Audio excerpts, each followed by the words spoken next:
Hello and welcome. This is Business Incorporated coming to you live from our Lagos studios here in Nigeria. On the show today, Nigeria's Manufacturing Purchasing Managers Index slows in May. Barclays Africa to join Nigeria's bourse in July. Plus, Uganda Parliament passes controversial social media tax. Well, we'll begin here in Nigeria as the Manufacturing Purchasing Managers Index for May shows a slowdown to 56.3 against a firmer 56.9 in April. Despite easing, the central bank says the reading shows an expansion in the manufacturing sector for the 14th consecutive month. Similarly, investment banker FBN Quest also reported a fall in the PMI data, describing it as back below the water at 49.2 reading in May. FBN Quest survey shows all 5 sub-indices declined. The report says the manufacturing sector has access to freely available FX as a result of the CBN's reforms in the first half of 2017. However, it is unsure of consumer demand. And to the markets now, the NSE started the new month on a negative note with the index down 0.59% at intraday. But South African JSE index was sunny side, trading high at 1.73% at noon. Egypt is closed today, but the benchmark index sank 2.1%, weighed down by electric cable company El Sweedy Cables, down 3.6%. Kenya also closed low, 0.39% on Thursday.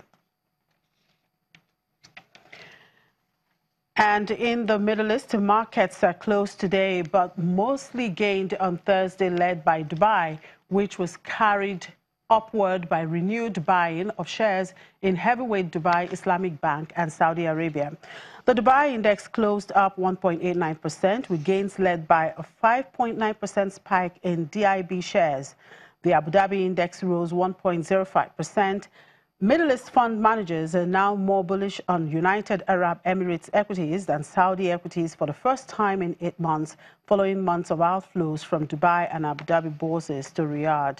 Saudi Arabia's Tadawul index likewise rose 1.89%, pulled up by Saudi Basic Industries Corporation, the largest company on the bourse. Qatar's index was down 0.4%. All right, we'll move over now to Europe, where markets rallied in early trade after Italian parties averted the prospect of a snap election, although renewed fears of a global trade conflict appeared to limit gains. Investors are also keeping an eye on the main non-farm payrolls in the U.S. Let's bring in Conrad Buser now to tell us more. Hello, Conrad. Good afternoon. A beautiful Friday to you. Hello, Jimmy. Thank God it's Friday. Oh, yeah. Thank God it's Friday. Anyway, the most important piece of economic data today is the update from the U.S. labor market. How many new jobs have been created during the month of May? How have wages developed? What are the markets in Europe expecting? And can this outweigh investors' concerns about Donald Trump's trade policies? Yes, this can outweigh some of those concerns. Of course, we have to keep in mind that on a weekly scale, the German share index DAX is still standing there lower, but the today movement is distinctly upwards. And look at what's happening here. This little notch upwards happened just a couple minutes ago. This is when the job numbers from the United States came out, and they're really looking good. In May, the unemployment rate, which last month dropped for the first time since the year 2000, between 4% to 3.9% in April.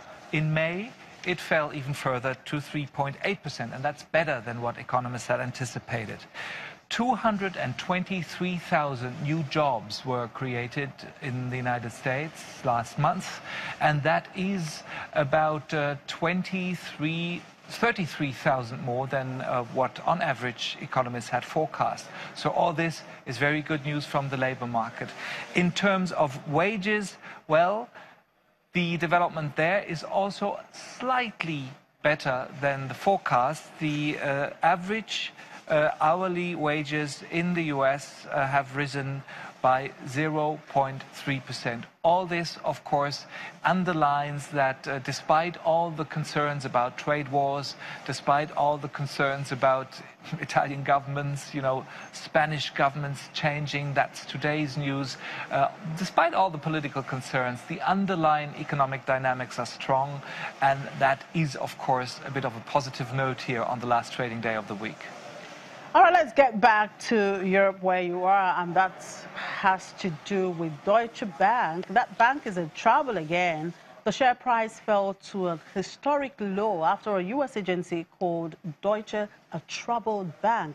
And, of course, S&P downgraded Deutsche's credit rating. What's going on? Well, yes, unfortunately, not all news today is positive. Deutsche Bank is really in trouble. What's going on is that the FDIC, which is a corporation, it's a U.S.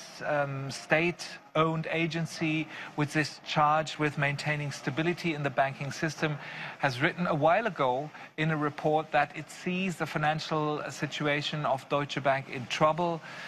This agency is in charge of making sure that deposits are safe. And while this already happened, this report already happened a couple of weeks ago, it was now reported in Wall Street Journal, and of course is negative for Deutsche Bank, which is currently in the state of reshuffling. It's in a huge transformation process, laying off thousands of workers, many of them in investment banking and corporate banking in the United States. So this is negative news. Adding to all this is today's downgrade by Standard & Poor's. The credit rating has been reduced to BBB+. That's only 2 notches away from non-investment grade. The share price of Deutsche Bank today is up, but only because yesterday, after the first rumors about all this had come to the markets, Deutsche Bank's shares lost 8% nearly.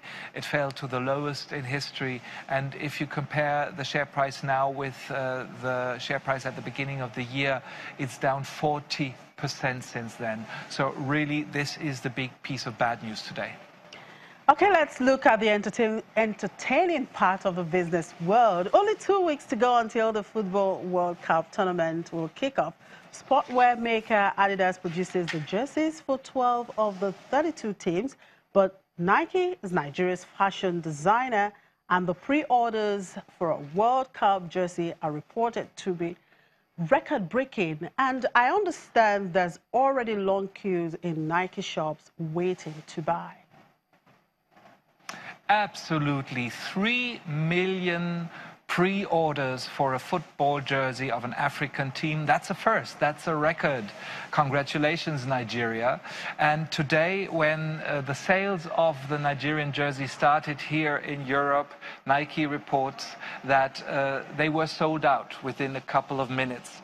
And, it's really a dressy, very chic a T-shirt that your football players are going to wear at the World Cup in Russia. It is so well designed that it's appealing not only to patriotic football fans, but also to people who are completely not interested in football. And this marketing approach by Nike is considered to be very clever.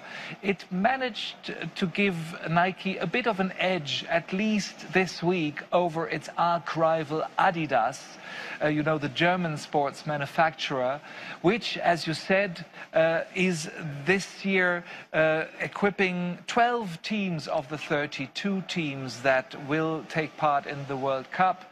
Nike only furnishes and gives the designs, the dresses of 10 teams. This old arch rivalry is something that everyone is watching every 4 years when the World Cup happens. Last time in Brazil, Nike for the first time managed to equip more teams than Adidas. Now it's the other way around.